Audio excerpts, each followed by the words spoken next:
Good afternoon. How are you? Well, Thomas Jefferson has gotten us 45 degrees worth of temperature today, which is, you almost want to get a lounge chair and sit outside. Not quite. And the humidity is 50%, and they say the wind is at 7 miles an hour. I don't feel that. The problem in America is that our public servants don't talk straight to us, even those that are on our side. And I'm thinking of Schiff today, and I'm a fan of Schiff, don't get me wrong. But if as a leader in resisting and showing the world how Trump is wrong, he has to understand basic changing context that dictate what we should do in the real world. Okay, so let's start with this. I have heard a number of Democrats, not just Republicans, criticizing Biden for pardoning Fauci, the January 6th committee, his own family. How could he do that? And he said he wouldn't do that. Well, let's roll that back. Trump has been telling us for some time he's our retribution. What he really is his retribution. And he's made it clear he has an enemies list. And Fauci and the general and others, the January 6th committee, including Schiff, are on that list. So if you're engineering this, how can I protect Fauci and others that don't deserve to be set upon? And the answer is, I have a pardon authority. So I will issue a pardon to protect these people. So for example, Fauci, Trump is after him because Fauci did his job and probably saved a lot of lives advising us how to handle the pandemic. And Trump wants to get even because he had the nerve to seemingly contradict Trump, as careful as Fauci was. And so he's on the enemies list. And as a former public servant, he doesn't have the funds to fight a frivolous attack on him. And so that's something to consider. And after Biden pardoned Fauci, Trump made a point of eliminating his security detail, which was paid for by the government, a security detail that was based on the fact that he received death threats, no doubt, prompted by Trump's remarks about Fauci. Same was true of the general, and after he was pardoned, Trump had his picture taken down at the Defense Department. So you get the idea here.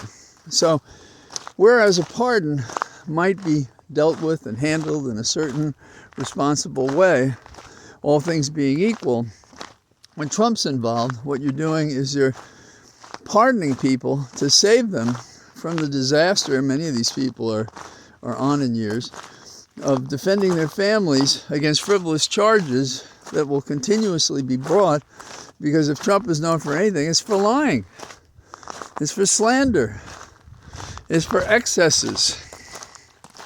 So when he says he's going after the January 6th committee and their hearings on the Hill and everything, he's doing that. So Biden has pardoned his entire family, Hunter included. He's pardoned the January 6th committee. Now, the other scary thing about this is if Schiff truly believes that Biden should not have used the power he has to pardon, and that that's somehow wrong, he should renounce the pardon to himself. And when he handled the question today on the Talking Heads, what he basically said was, well, I'm going to do whatever the committee does. And it's just impossible for me to understand how you make a statement like Schiff did, except that you want to sort of be partial to Trump by criticizing Biden. And they're two different cases, because Trump's pardons are for those who were his co-conspirators, basically, in an effort to overthrow the government. That is to say, he won an election he didn't win, that was well known based on all the court proceedings and so forth. So that's number one. You know, if those who are our parent friends and leaders don't get it, then where are we? So on this day, which is 45 degrees and more comfortable than we might expect, I still think over the last number of days of those people who were homeless in tents and various other cars and so forth. And I think we should be doing something about that. A lot of these people are vets. We even have children on the street. How is it that we can't take care of them? And that seems to me to be important. It's been cold outside. Why can't we take care of the least of our brethren? Is it so terrible? We don't want it to be seen. We don't want people to know about it, but we don't want to do anything about it either. And we're at a time in this country when we have a president who's busy getting even, and he's at a loss to even show mercy to anyone. And where is the mercy? Where is the equanimity to deal with our citizens, the vets and families and children and so forth? Now, I'm partial to Columbia and some of its studies and so forth. And Roseanne Haggerty has been trying to deal with the homeless question, and there's a serious one in Denver. There's 1,300 people sleeping in boxes, tents, and cars, and their struggle is to find a way to live. And so what Haggerty did is they put together a program to construct tiny homes on public land, healthcare outreach, substance abuse, job training. Now their first effort is for the vets, and they hope from what they learn from that they can extend it to others. But here's the real mishigas, that there are nationwide 650,000 homeless people by estimate.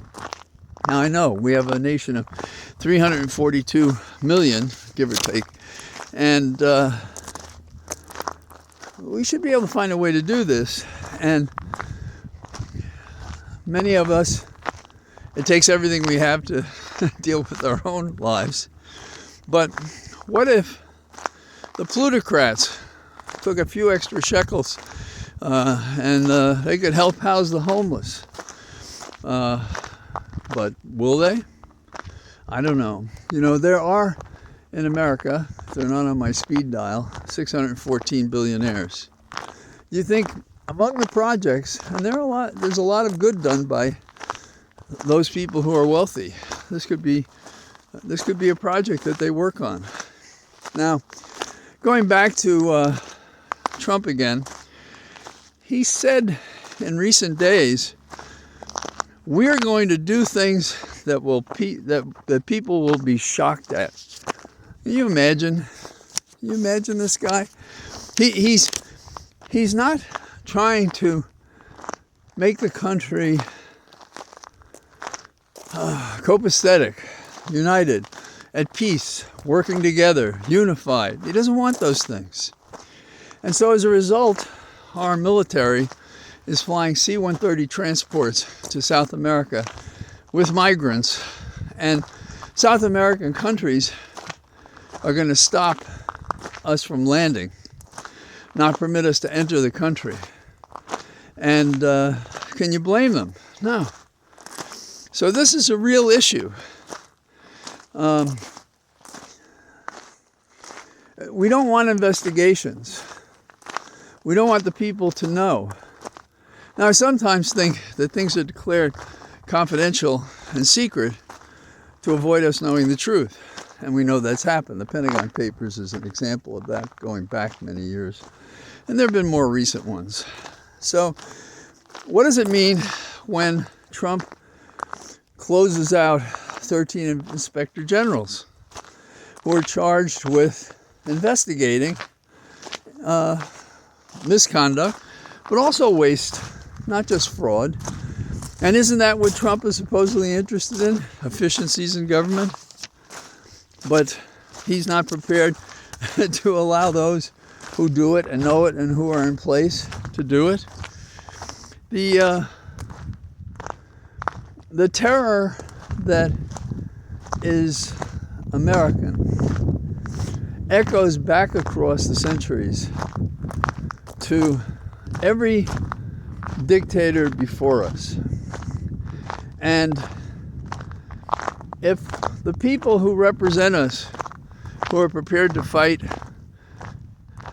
to continue America as free and equanimous and just, they can't be saying things that don't make sense. I don't mean to pick on Schiff, but that's a pretty outrageous comparison between the pardons issued by Trump and those defensive ones issued by Biden. So our country has got to start thinking more and arguing more clearly and analyzing the facts and the circumstances. I understand why the soundbite can compromise accuracy. But we're going to, if you're not quick enough to see these distinctions, then you really shouldn't be a leader. Or to put it another way, if we can't get rid of you, we shouldn't be following you. It's like those many people now who are stopping subscriptions to various news organizations, print and streaming and others, because we're we're past distrusting the media. And that means a kind of chaos. And chaos favors those who want to seize the moment and take over from us our freedoms, regulate us in a way that pleases them, not us, gives more spoils to those insiders in the conspiracy that is felon Trump's habitat. So that's what I've got to say today, and I tried to be careful today because we're still not free of the ice on the road, but it's getting better. So that's it from the safe fields that I'm now walking, and I'll, with any luck, talk to you again tomorrow. Bye-bye.